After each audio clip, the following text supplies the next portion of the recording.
I was sent this poem by one of the members. I don't normally read poems, but sometimes I read out things that people send in, be it people taking on the system in California. Was it Siskiyou County or something like that? I've done a few of them anyway. And I thought that I'd read this poem out. It's only a short poem, as it fits in nicely what I described back in 2015 as the Masks of Illusion. And it goes as follows. One night a poem came up to a poet. From now on, it said, you must wear a mask. What kind of mask? Asked the poet. A rose mask, said the poem. I've used it already, said the poet, and I've exhausted it. Then wear the mask that is made out of a nightingale's song. Use that mask. Oh, it's an old mask, said the poet. It's all used up. Nonsense, said the poem. It's the perfect match. Still, try on the God mask. Now that mask illuminates heaven. It's a tight mask, said the poet, and the stars crawl about in it like ants. Then try on the troubadour's mask, or the singer's mask. Try on all the popular masks. I have, said the poet, but they fit so easily. The poem was getting impatient. It stamped its feet like a child. It screamed, then try on your own face. Try the one mask that terrifies. The mask only you could possibly use. The mask that only you could wear out. The poet tore at his face till it bled. This mask, he yelled. This mask? Yes, said the poem. Yes. But the poet was tired of masks. He had lived too long with them. He snatched at the poem and struck it in his face. Its screams were muffled, it wept, it tried to be lyrical, it wriggled into his eyes and mouth. Next day his friends were afraid of him. He looked so distorted. Now it's the right mask, said the poem. The right mask. It clung to him lovingly and never let go. That was from one of the members of a poem written by a person from my hometown in Liverpool in England. So I hope that was of value. Final piece tonight is another one of THI's exposures. And it has to be done. I've kind of ignored it for a while. But we at THI and Manor World Holding Trust are kind of used to low-level idiots playing games or trolling or other shenanigans, all designed to throw us off track. And the latest clown I will address tonight is not only a paid shill, but also an outright criminal as well. So let's shine the spotlight of another corrupt alt-media person, shall we? Now, I've had to endure a continuing email onslaught where they accuse Kim of fraud dating back to 2009, and yet despite repeated requests to supply evidence, none was forthcoming. Also, several lewd emails accusing Kim of sleeping with all and sundry. Again, no evidence was supplied because there is none.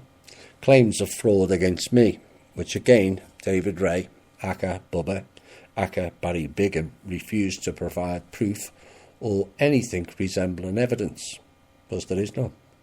So David and his criminal connections decided to make stuff up and then use blackmail and extortion to try and profit from.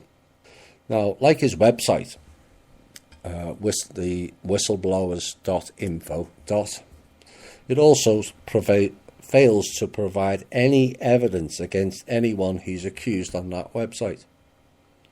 And when people approach him to remove them from their website, as evidence has shown, he was just posting random people or stealing data from other websites who have done proper criminal organisations, David Ray then chose to demand money off people who were wrongly accused to remove them from their website. Check it out for yourself. So here's what we know. David Ray who owns the whistleblowers.info site, provides no evidence to support a single claim on his website. David Ray works for Blackwater and possible links to the SSP given his location. And also given his location, I suspect Dean Chambers of Cosmic Voice and the Keenan Group is also involved. It fits his forte. But David has criminal records for fraud himself. David is involved in security scams and operating without a license, as he was exposed in this piece by a bond seller in August of 2014. They are selling securities in the United States of America and beyond without a license. The securities are selling are bogus because they do not own them, even though they say they do. They use a false offshore bank and people are falling for it. Also of more concern from what I read is what they started off by selling bullshit security from other clients who they trust, only to turn on the clients and then blame the clients for giving them the securities to sell in the first place. In other words, a large-scale criminal organisation. And yet this website says they are hunting down the villains who brought them the securities when it was these criminals who were selling them. Now, an ex-senior investigator of the whistleblowers was a guy by the name of Sanjay Kalpoe. Now, David and his partner Sanjay Kalpoe, who has since left David's scamming exercises, only for David Ray to then turn on him and add him to his fake website. Go and check it out, traitor Sanjay Kalpoe. In July of 2015, things turned out differently. According to David Ray, ex-investigator Sanjay Kalpoe commits internal treachery for low motives and can be bribed to his professional financial advantage and deletes without warning. And then we had a government expose, the whistleblowers.org. This website and its owners are already known for publishing information that does not correspond to reality and have not been adequately proven. It is owned by David Ray, US citizen, and Sanjay Kalpoe, a Dutch citizen, and is housed in a pirate service company whose owner has already served prison sentences. Also, the owners and the manager of the website, Ray and Kalpoe, have had several reports of fraud and must comply with pending imprisonment. So it's not the best example to say who is right or wrong. They leverage their contracts to offer investment programs that are a pure scam. As of 2016, David Ray had an outstanding arrest warrant waiting for him, and he's fully aware of it. And at that point, David Ray fled. Both David and Sanjay. And the reason being is that they were laundering money and assets as much as possible while blaming others for the very same thing if their deal does not close. This is according to the several complaints on the complaintsboard.com DAMAR, D-A-M-A-R, Global Investment Group. So you can go and check that out. Sanjay Kalpoe and his partner Anthony Heavenrich are being investigated by the SEC for not being licensed bankers, and yet he claims he owns a bank and has defrauded many investors with his Gmail bank address. So you can go to the SEC site where he's been reported for bank fraud, as well as his two partners David Ray and Sanjay Kalpoe. So that's www.sec.gov. Adult Audit Task Force. There is 17 fraud complaints for David Ray, aka Bubba. Then we find two separate rip-off reports. David Ray, or David John Ray, listed as living in Maryland, but works for a real estate in Washington State, according to him anyway, with a website and his website is owned by a bent cop in India, of all places. Certainly gets about, doesn't he? But people on the run always do. So according to this site, the rip-off reports, he blackmails financial people for financial gains. He proclaims to have access to a banking world, but only produces words but no evidence of his professed experience or relationships. He presented in the past fraudulent gold certificates, fake instruments, fake sovereign accounts, fake funds, fake contracts, and links to the top 50 banks, plus fake JV and contract agreements. This person who made the complaint, I have had personal experiences with David Ray and his partner in crime, Anthony, claiming to be the owner of instruments and funds when in fact everything he presented was fraudulent, bogus, fake, leased, and not owned in any way. David has asked me for money from investors many times to enter into programs or commodity opportunities, none of which were successful.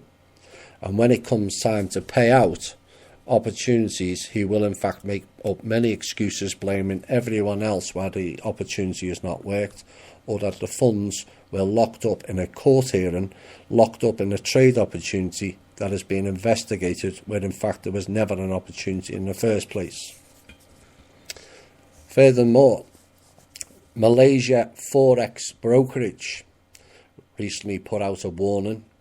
Blacklist 8211, urgent communication, David John Ray, Anthony Heavenrich, Sanjay Kalpo, scam company. If you come into contact with these guys, call the police or the FBI. David John Ray and his friend Antonius Richard de Callo, aka Anthony Heavenrich from Holland, with the help of a false bank called Testudo Capital Asset Management and their link Eurolink Investment Group. They collect passports and bank documents. Then they post all these documents on their website, thewhistleblowers.org, and then says you are money launderers. So they're getting clients to give them details of documents and then putting their clients' details onto the website and saying the money launderers that are involved in scamming, and if you want to get released off our website, you have to give us money. This is David Ray, aka Bubba. If you have contact with these two guys, this is the Malaysia Forex Brokerage. Call the FBI or police immediately, because they are scammers. And they stole €40,000 from two customers. Testudo is a ghost bank. They do not have the permission to use the word bank. It is a fraud. And they offer MTNs, a medium-term note, is a debt note that usually matures or is paid back within 5 to 10 years for their Ponzi 8217s system. And there's more. It recently come to the company's attention that certain individuals have established and published a website purporting to be a platform to expose banking, NGO and government corruption, and some of the more recent iterations thereof have linked Al-Masah, M-A-S-A-H, to alleged corruption and criminal activities by publishing false statements which suggest that our company is involved in alleged international banking scams using fake ABN AMRO documents. The website is established and maintained by Sanjay Kalpo, Mr. David Ray, Anthony Hemelrich, aka Anthony Heavenrich, whose sole aim appears to be to discredit reputable individuals and organisations in various manners. However, the individuals themselves appear to have questionable backgrounds, and public records show that some of them have been accused of criminal activity, including blackmail, financial fraud crimes, including wire transfer fraud, and they've also been subject to bankruptcy proceedings. That was the company Al-Masah. The website He's not associated to any regulatory authority. He is a fraudster. He is part of Damar Real Estate LLC, which is operating out of Washington State, and Damar Investment Group also, and is also linked to Damar International, which has a distinct trafficking flavour. We're going to look into that more deeply. And this guy complained that he had invested with David Ray and Salpo and Damar, and he hid behind an email address and a non-regulated website. He is not financially regulated, he is not a lawyer, and has never shown any evidence of this, but he thinks he can try and ruin people's lives with threats so he can gain financially from blackmail. People who engage with him should also be recognised as fraudsters. No genuine financial entity would engage with this man, and if you ever come across this man, do not contact with him. He will make you believe he has contracts all over the world, but he has nothing, and is just a fraudster and a manipulator. That was money laundering procedure, financial fraud on the internet through Mr. David John Ray, Mr. Antonius Richard DeCallo, and also alias Anthony Heavenrich. You can find that on the internet. As I said earlier, David Ray's website is not owned by David at all, but Ranjit Kumar Sina of New Rohtak Road, Carol Bar, New Delhi, India. You're not involved in trafficking, are you, David? Oh my. Mr. Sina was a high-level cop in India who was involved in several controversies, accused of scuttling several high-profile cases that went to court, and yet still managed to keep his jobs or was promoted to a higher-paid job. You can check that all out for yourselves. So this website is exposing criminals, they say, and accusing others of doing exactly what they're doing. The website was created and is under domain by Ranjit Kumar Senior. Why would a New Delhi cop set up a website for David Ray?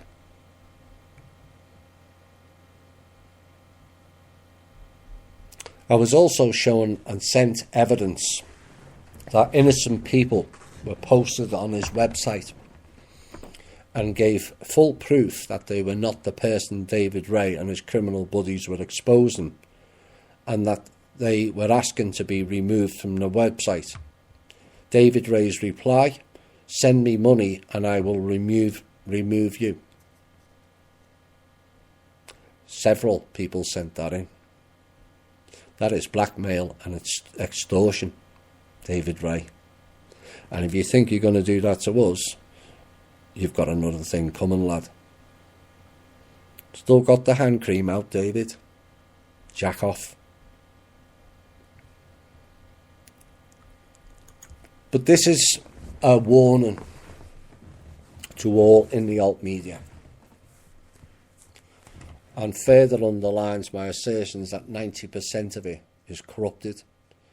Fake websites set up purporting to investigate crime and money laundering, when in reality it's a cover-up of their own crimes and all about cornering the market. You see, the agencies employ people to target successful businesses so that they go bankrupt and then they take over. This is what Ray and his bunch of so-called international criminals are up to. But if you look closely at his website, it actually exposes no one. The videos are between 30 and 90 seconds long, and it actually says nothing. No evidence, no proof. Just throw out some headlines and hope people judge it based on the headline, which sadly too many of us do. But you look deeper and there's actually no exposure of anyone. The only exposure on that website is something he lifted off a UK website. But Bubba's not alone in that fact, is he? Like Anna von Reitz and many others. But how quickly it all falls apart when you ask questions back. Oh, that stumps them. Then comes the distraction tactics, anything but answer the question or provide proof to support the claims. But they have none. And it's the same this week when one member, who clearly only came into the Facebook group, and she did not come in alone either. We know the patterns. She just came in to discredit Kevin Annett. She was asked to provide proof that he was a scammer, and yet none arrived. And it's the same with the crew recently who came in trying to link me and Dr. Naidu in a joint scamming exercise when I've had no real involvement with him since 2016.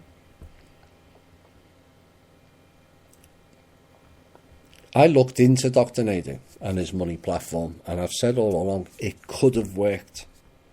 It really could have worked. Except a couple of years later, whether by naivety or not, I don't know at this point, Dr. Naidu chose to put the funds that he collected from 4,500 people, roughly $1.25 million, into HSB Hong Kong. That ended my involvement. Because there's no way that particular money laundering bank would ever pay out that fund. Ever. Kevin Annett, I can't see where the he is a scammer is coming from. The only way he makes money is writing books on his experiences and then selling them. But he's not forcing people to buy them, is he? I don't know whether he has a donation site or not. But again, donations are not compulsory, are they? Now, one book in particular, Kevin spent thousands of hours, I know this personally, working with 4, what were then men, who verified the Queen and Prince Philip took children out of a home in Canada and never returned them. Now those 4 boys, or what were men at the time, were initially terrified to speak to Kevin. Why? Because Kevin was a pastor, or a former pastor. And they were terrified of church people due to the abuse that church people had handed out to them. But one by one, those 4 people learned to trust Kevin, and he wrote their story. In particular about William Coombs, who was murdered by the system in St. Paul's Hospital, Vancouver. No surprise. It involved the hospital, it involved the social services, it involved the Royal Canadian Mounted Police, and it involved the church. And a cover-up at the highest levels of government. Now, to me, that work should be given credit, regardless of whether Kevin is a nice person or not. But no, these programmed peoples run around and discredit anything bad being exposed, like zombies. Oblivious to the work and the threats this type of work entails. Kevin has done many thousands of miles, travelled all over the world, years of work highlighting the pedophiles, the church criminals and the elite ritual practices.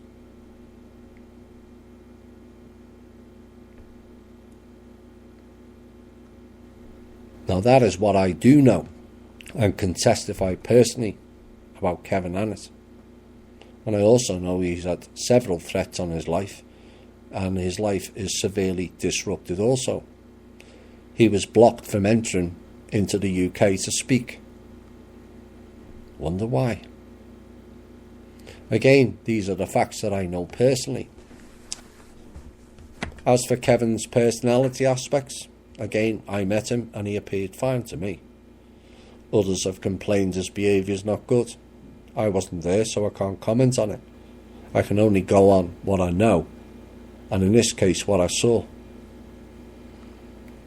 Maybe frustrations gets the better of Kevin at the times, I don't know. But I can understand and empathise with anyone trying to expose these criminals, the selfless devotion, the risks to your life and the sacrifices made, only for sad life internet warriors to spend their time looking for faults in others when the real faults are within themselves. Ain't that right, Bubba?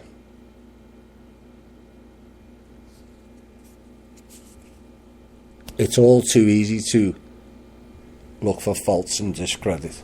It's a lot harder to work on your own faults. But it's quite a list of baggage to carry around when you're accusing others, like Bubba does.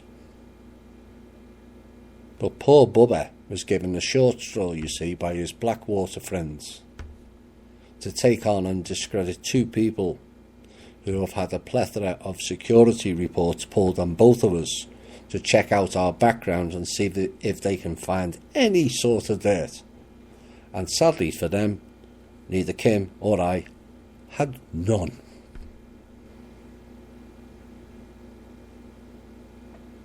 Neither of us are attached to any of the 5 hooks either. Neither of us have got unbalanced egos.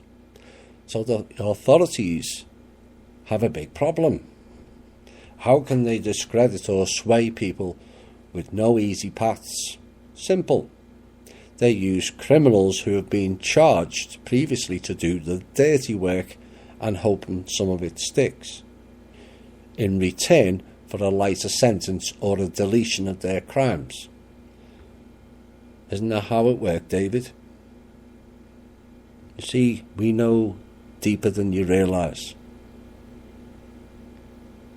David is now stuck to working for the elites, the criminals. And he's not alone in that type of programme. There's quite a few in the alt media doing exactly the same thing.